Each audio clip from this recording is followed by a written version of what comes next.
Hey everyone, thanks for clicking on this channel. The channel's called Mr. Articulate, and I am Mr. Articulate, or so I say, for the purpose of these videos. My goal with each video I make is to speak as fluently as I can without using filler words such as or and I try to post one video of about 5 minutes in length each night. So I just read section 3 of part 1 of book 1 of David Hume's Treatise of Human Nature. And in this section, he looks at ideas and he divides them into two varieties: memory and imagination. And he says that all ideas can be categorized as one of these two things. So all ideas do need to derive from impressions.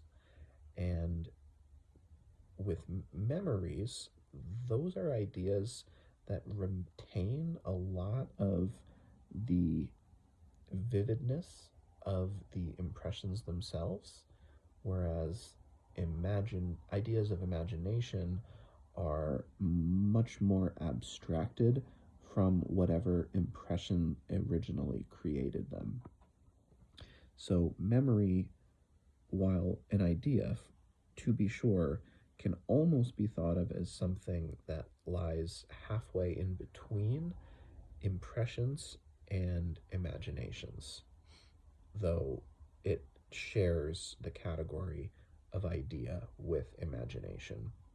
So memory, basically, each time that an idea of memory is brought up in the mind, it has to continue to honor, in large part, the impression which created it in terms of the sequence of events and the nature of the sensations or reflections.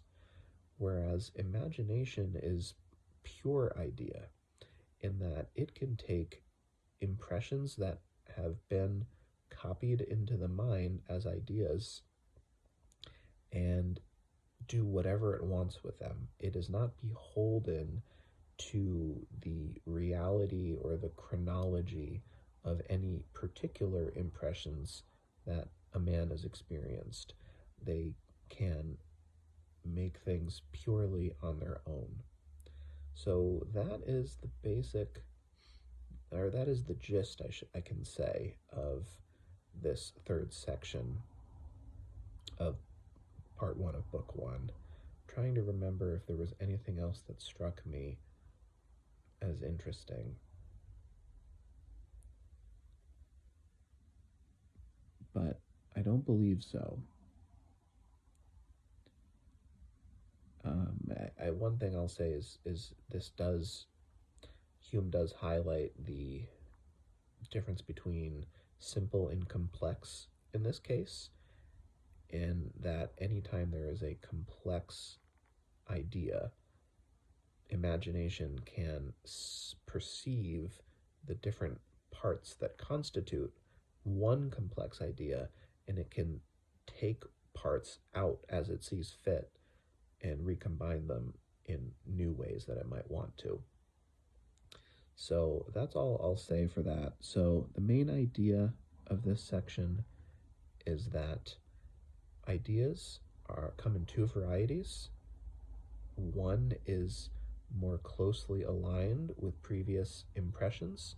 One is not very closely linked to any specific previous impressions, and we call these two varieties memory and imagination. And an example for that would be, let me think here. If I have a turbulent argument with someone, then a whole host of impressions will have been created from that, many of them in the sensation category, feelings and passions. And an idea is created through that turbulent fight, and I can revisit the idea frequently. Sometimes the idea might visit me almost without my will, but I will always be remembering the specific fight that happened. And I just, in fact, used the verb remember there. And so that those ideas that I visit or that visit me are memories. Whereas, to go back to an example from a previous video I made for the last section of Hume's work, if I am going into a future conversation that with someone that I realize has the potential to create a turbulent argument, but that I don't want to have it be a turbulent argument, I can imagine different things that I might say, that the other person might say, and I can test things out. And those ideas that I'm running through are all ultimately derived from impressions that I've accumulated in my life, but they don't correspond to any specific impression or instance of an impression, and therefore they are imaginings. So that would be my example. How to apply that to something in the real world, or something I already know. I wonder if I can just apply it back to the main ideas from other sections of the work so far, of Hume's work.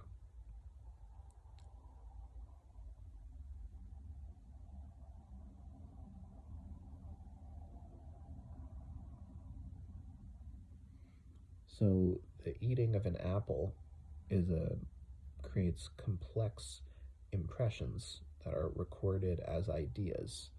And if you ask me what's it like to eat an apple, I can tell you about the taste of sweetness and the moisture and so on. And these ideas, I don't know if these ideas, I want to say would be memory, because obviously in the everyday sense of the word, I'm remembering what an apple tastes like.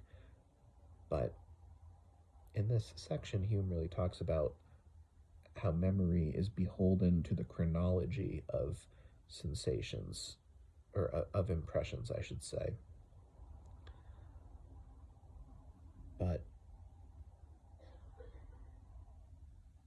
well, certainly in the colloquial sense, if I tell you how an apple tastes, I am speaking to you out of my ideas of memory.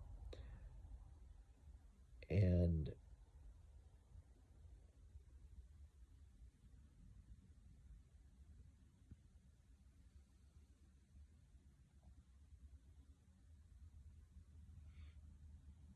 I'm not sure. It seems to me like if I sit here and ask myself how an apple tastes, it seems as though I'm using my imagination, not my memory. So I'm content to leave it there and simply say that when I try to apply the ideas from this section to something that I already know or from my real life, I find that I imperfectly understand some of the nuances in what Hume spoke about in that section, and I think that is okay as I read on. All right, thanks for watching to the end.